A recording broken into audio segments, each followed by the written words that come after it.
make sure that when I'm addressing such a boring topic, I'm trying to make some movements around so people are alive. And obviously, I'm standing between now and lunch for all of you, so I just want to make sure that everybody is engaged in that sense. So a quick introduction. I think I've sort of met most of you, and 2.0 doing an amazing job helping us network with each other. So once again, a quick introduction. Those of you who have not met with me, my name is Alok Chugh. I'm CEO and founder of Helios Consulting, ex-partner from EY, based in the region for past 29 years. So I've had the privilege of working with global multinational groups who are working in this region, large family-owned businesses who've got businesses across the region as well as outside the region, and also have had the privilege of working with regulators, lots of regulators in the region. I was also leading the government and public sector practice for EY, so had the privilege of working with the FDA and the UAE, the capital market authorities, working with the central banks of various jurisdictions, including Saudi Arabia, etc. So what I bring to you today through this discussion is, like I said, somewhat boring, but it is important. Regulatory framework in the region, and how such wonderful entrepreneurs sitting in this room can make sure that they are not necessarily also meeting the licensing and the regulatory requirements of the governments, but also making sure that the compliance and the security and etc., all of that is taken care of. So with that sort of comment at the outset, what I'm going to do is, first 2-3 slides are to share with you a broader framework around what is happening in the region. How is the landscape changing in the region from the simple legal and regulatory framework perspective, from the taxation perspective, from transparency, compliance, how the central bank is changing. So talk a little bit about that, and then I will move on to the specific topic of which I'm sure many of you are interested on the financial technology side, what is happening and how the central banks of the region and the regulators of the region are dealing with that situation. So the first one, of course, is, as we can see, the one on the top is, it's been a region where it's highly dependent on oil and gas. So what the region is doing is diversification from that oil and gas industry, and we started to see entrepreneurs like OG Tech and other wonderful sort of businesses who's trying to sort of do something better to the world through different trends, etc. So diversification is the theme, of course, and then continuing with that, the governments are also continuing with their strategic investments in the space. Strategic investments from the point of view of they are focusing on relevant sectors. They're trying to sort of increase the foreign direct investment into those spaces, trying to provide benefits to the businesses who are investing in this space, concessions in terms of tax reforms, concessions in terms of allowing 100% foreign investment, and then easing the businesses for providing ease of business and setup and one-stop shops for businesses to sort of establish themselves in the region. And how is that being achieved? Obviously, I just touched upon a little bit, but then foreign direct investment obviously is a big thing. As I'm sure many of you are aware, there are Saudi Arabia has introduced and is allowing 100% foreign ownership in certain strategic sectors. UAE obviously is a bit ahead in the game, and we've seen a lot of free zones that have been established. There's been a growth of free zones in that space, and then also now on the mainland UAE also there's a possibility for you to establish a 100% foreign-owned entity, and you don't necessarily need to go through the ever complex process of agency, etc. Of course, some countries are ahead of the others. I said UAE and Saudi Arabia. They've shown a lot of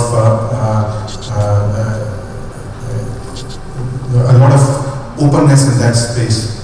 while Kuwait and few other, Oman, etc., are sort of a little bit behind in that sense, but then I'm sure they're going to play a catch-up very, very soon. The other important aspect which I like to touch upon is, the new concept of headquarters. Now, Saudi Arabia obviously trying to sort of compare themselves with UAE, introduced this whole concept of setting up regional headquarters in Saudi Arabia. Now it is mandatory, all the multinationals who are operating in Saudi Arabia, it is mandatory for them to have a regional headquarter out of Saudi Arabia. And this is a huge, interesting concept. While they are not pushing everybody to have businesses in Saudi Arabia, but they're saying you have to have a regional headquarter concept, holding simple terms, holding company concept, which allows you to the flexibility to actually operate in other countries without being dragged to the local compliance requirements for taxation and others in the country. The other important change, obviously, we've seen new labor laws being introduced in UAE, which allows for someone to actually a professional to even sponsor himself without having the need to actually establish a legal entity or even having an Emirati sponsor to work with.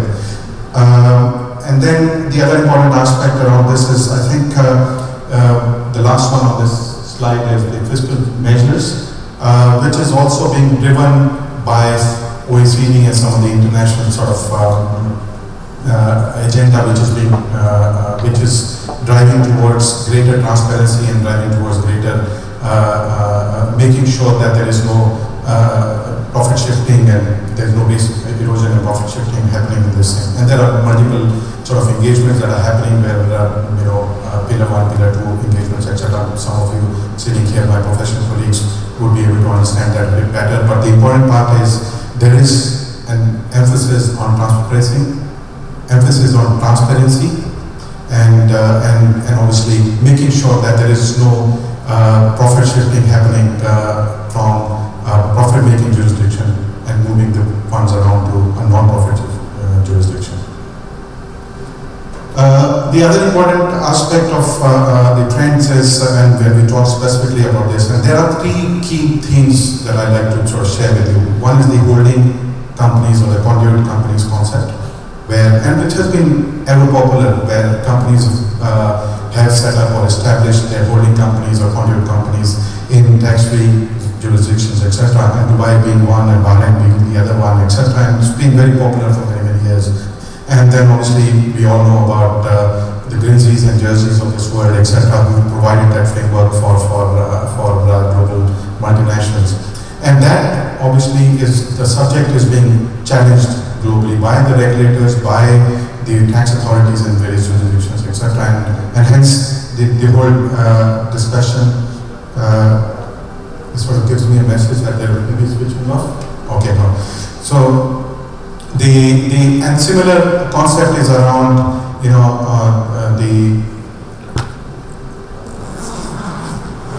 Can I just ask for some help? I think this may be switching off or something. There's a problem there. Okay, and the second is continuing on that, the finance and treasury, which many of you will probably get impacted with that, is how the finance functions of the organizations, the treasury and the funding of the entities is getting impacted. And there are regulatory changes that are happening in that space. Because we've seen for very, many years movement of funds, the treasury function being centralized out of Dubai or these tax haven jurisdictions, and then we are funding those companies, the operating companies out of these structures, etc. And then again and these structures are now being again challenged by the regulators, etc. And there is a requirement for more transparency in that space. And the last one, of course, we've seen, and this is very relevant for especially for the GCC nationals or companies who've been operating in this region, talking about how best they structure and plan for their succession. And until very recently, it was only the IFC which used to provide that structure, but it was not necessarily helping with from the perspective of when we're talking about the Shia compliance and the religious sort of compliance for the Islamic families.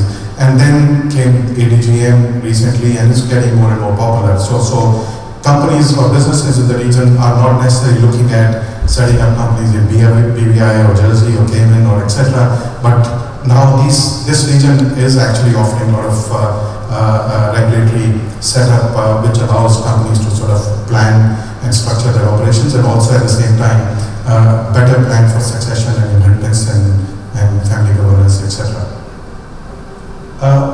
The other aspect, very briefly talking about this, is the tax.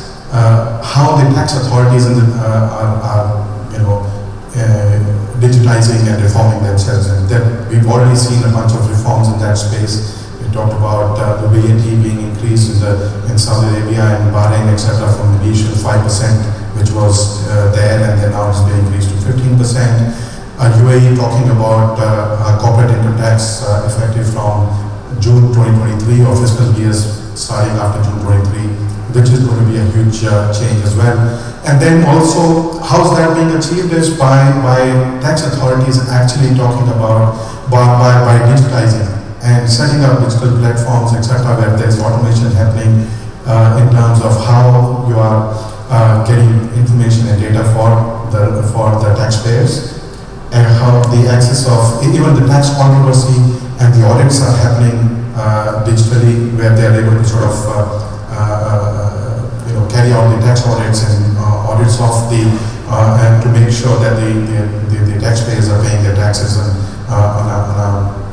accurately, and there is and obviously it is also speeding up the whole assessment process, where you file your tax returns and within 24 hours you get a query from the authority, you respond to that query digitally, and you get your assessment done within matter of days and weeks, rather than waiting for years by the time you get your tax affairs sorted. So that's again a huge change, and I think if I were to generalize the same subject, we have started to see similar sort of development on the excise front, on the VAT front, and also with the corporate compliance, etc., that is happening in the region. I think if I did not touch upon this topic, we would not probably be talking about the regulatory framework here. We all understand that what's happened in the recent past. This is with Russia, Ukraine, etc., and the political turmoil that we're seeing. It's caused a lot of disruption for the fintech and financial services industry also in general. And a couple of key things that we're talking about over there is, of course, with the sanctions, what's happened is that the risk prima facie has increased, and the cost of financial transactions has increased significantly across all asset classes, whether we're talking about equity, we're talking about bonds, we're talking about cryptos, we're talking about even movement of NFTs and so on and so forth. There's a lot of so it's obviously, I call this as basically a moving minefield for fintech industry. It is such an evolution that has happened in the last couple of weeks or few weeks, etc., which is actually which is causing nightmares for the regulators in making sure that. And to add to that is this. Obviously, we have all seen the whole discussion of SWIFT and all the sanctions being imposed on Russia, and how that is impacting the financial and the regulated financial markets, movement of money from one bank to the others, and settlements of payments, etc., happening without SWIFT system being there. So you can imagine what's happening at the background where the regulators are seeing. And lastly, of course, the crypto market. We've already seen in the past few weeks, the entire crypto market actually came down by about 1/3, actually 250 million or perhaps more of a dip, and it's still challenging to monitor that. So the question that and the headache that the regulators have in this space then is, how do you sort of regulate such significant movements in that space, and the movement and the transfer of funds and the transactions that are happening in the space. The assessment, the initial assessment, obviously, is there are some centralized tokens and assets, etc., who are already regulated in some way. So we'll probably see less of a headache for them, while the others, the decentralized tokens, etc., is always a more complicated task. Now, talking specifically about financial technology and the regulations around it, I think I'll be honest, and I'm sure we all will agree to that. It's still an evolution. There's a lot of countries and a lot of regulations are still coming in. Some countries are ahead of the others, but we're seeing that regulators have actually generally done a wonderful job in that space. I think those of you who were with me yesterday, when I talked about in our panel discussion, the challenges, the couple of challenges that are there, and I touched upon the regulatory framework and the issues around it. But I do want to give some credit to the regulators in that sense also, because I think they have done remarkably well, despite the fact that we know that we're still way down in that journey, and there's a lot of progress that is yet to be seen. So these couple of slides will talk. I just want to give a brief overview of where we are in this space. So if we were to look at data protection, I think out of 198, we need 167 countries. So these are the, this is where we do have some sort of foundational fintech regulations that are there. So you can see we've done reasonably well on data protection. We've done reasonably well on electronic money. We're still way behind, but anti-money laundering, the regulators have done reasonably well on anti-money laundering and across the globe. And this is cybersecurity, again, a prime focus for the regulators, and we've done quite well in that space. Digitally enabled IDs, etc. Again, there's a lot of opportunity for improvement there, but we've done really well. But open banking, of course, has a lot to be desired in that space, and we for obvious reasons, we all know why that is the case. Now, let's talk about the next slides, where there are some countries where there are identified fintech regulations are there, but the countries are still sort of working towards implementing these. So digital banking obviously is in a better space there. Similarly, electronic money is there. Central bank digital currencies are still in that evolution phase, and only a few countries have actually done crypto. As we all know, only a few countries globally have done something. Innovation facilitators, I think, again, I give credit to central banks and the regulators in some of the countries. I think there have been a lot of discussions around how the capital market authorities and the central banks, etc., can support the whole incubation system and make sure that the new startups are able to sort of take advantage of those the framework that exists. I will very quickly now. I do have some specific regulations for some of the countries. US obviously being one of them, where we started. We saw this journey start. So US has a fair bit of regulations. When we're talking about all the major fintech offerings that are there, buy now, pay later, money transmission, digital lending, cryptocurrency, and we do have a number of regulators who are there. For Consumer Financial Protection Bureau is there, for insurance industries there's something there, for cybersecurity is there, anti-money laundering obviously is key there, and commodity futures also, including cryptos, etc. There are some regulations.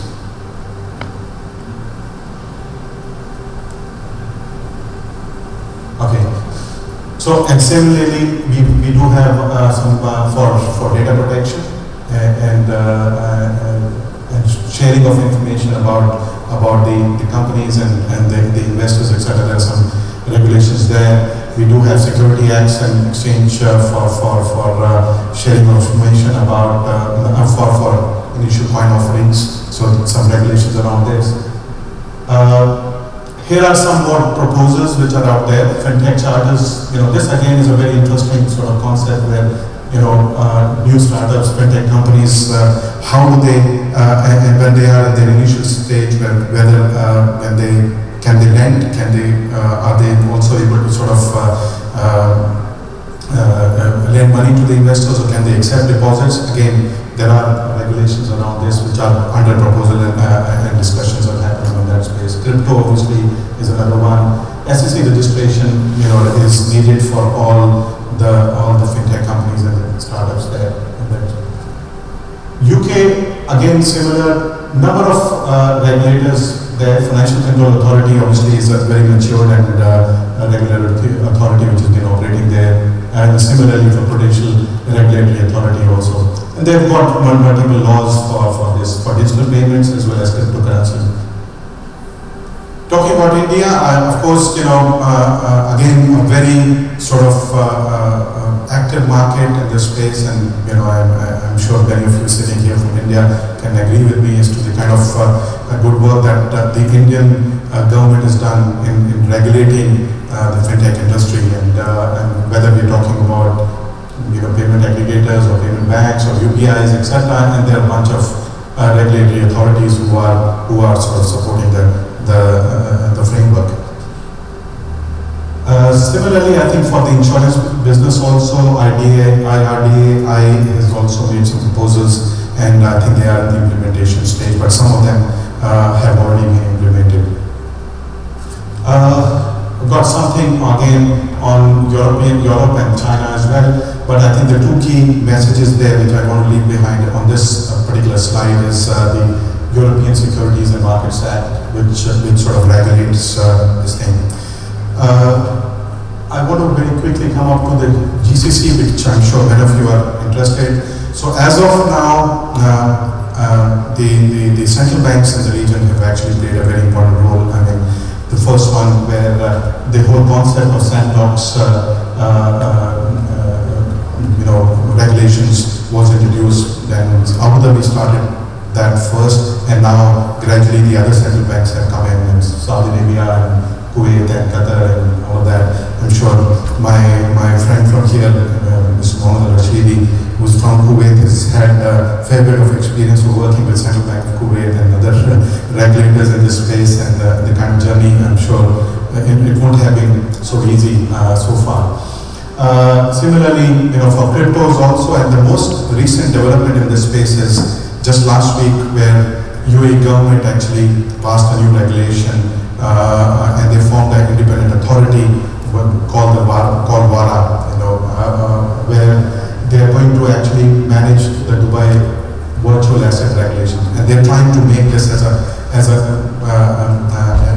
I don't be running short of that, and I'm running behind schedule, but I think this is something which I suggest that you do look into. Those of you interested in setting up, and I do see, I think one of my friends over here, when I was talking to him from Russia, is trying to set up a crypto bank here. Again, this regulation would be very useful. I'll end on a note on my last slide, and these are huge regulatory challenges for all the regulators across the region. I think we can all agree crypto and digital assets is a huge concept, and we saw the previous slide where there is very limited sort of regulation that is available in this space. Cybersecurity and data privacy is another important one.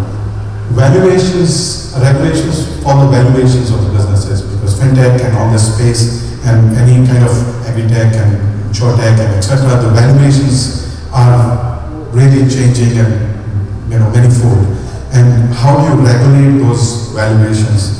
There are discussion ongoing in that space. Obviously, frauds and financial crimes is ever so important when we're talking about this. I know you're looking at it. So that brings me to my last slide. Thank you very much. I know.